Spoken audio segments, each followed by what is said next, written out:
Advances in modern medicine has given many people the gift of more time, but our next guest says the way we process sorrow has changed. Saying Goodbye, How Families Can Find Renewal Through Loss was co-written by Dr. Barbara Okun and Dr. Joseph Nowinski and addresses grieving in today's world. Joining me now is Dr. Barbara Okun, a clinical psychotherapist and professor. Welcome.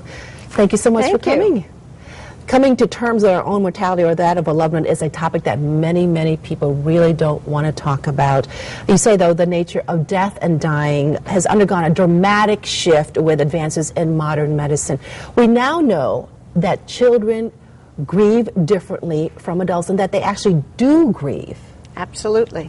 And so how should a parent discuss this with a child? Well, I think for children under the age of 6, you're going to be very circumspect in terms of the child's capacity emotionally and intellectually. But children from a very early age know when there are tensions.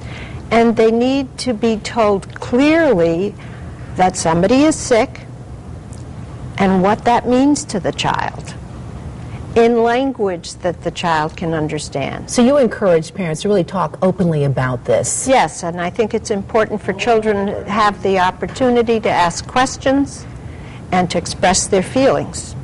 Very good. And family roles and rules have changed. What's the best way to handle this? By accepting that things are changing and that in today's complicated families with dual careers and geographical distance, that people have to be adaptive and flexible. Specifically, caregivers, you say that they can find support and prepare for a prolonged grieving process. When you talk about caregivers, are you talking about the people who are taking care of the patient? I'm really talking about all the families, because I would hope that while there may be a primary caregiver, there's some sharing of these responsibilities and delegating. So, for example, one adult member may be the point person who deals with the medical, legal, and social services systems. Another one may be the one who takes the patient for treatment. And different family members, as the illness progresses, may have to take over some of the roles and functions that the old person did before. But the main thing is for there to be communication, open negotiation, delegation, and sharing. And that's throughout the entire grieving process? Throughout the entire grieving process, You just discussed the medical and social services and legal mazes that people have to go through. There are so many out there, and I know that the most important thing here, again, is communication. Despite the fact you have it on paper, you still have to talk about it. That is very helpful for families to know exactly what's going on and what's happening. But remember, a lot of families culturally shy away not just about talking about death and dying, but about money and about planning.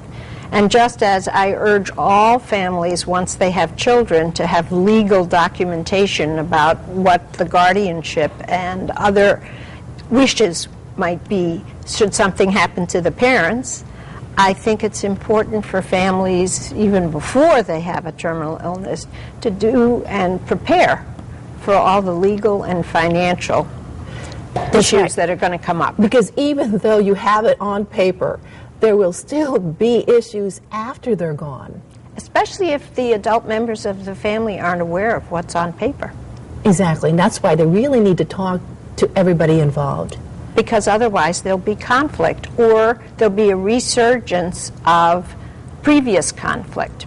And instead of families being able to resolve and say goodbye in a positive, constructive, meaningful way, there'll be lingering resentments that may cause families not to see much of each other after the end. Can you agree to disagree? Yes. Yes. That's so important. Well, that's part of negotiating, isn't it? Yes, it is. And to be able to appreciate different perspectives.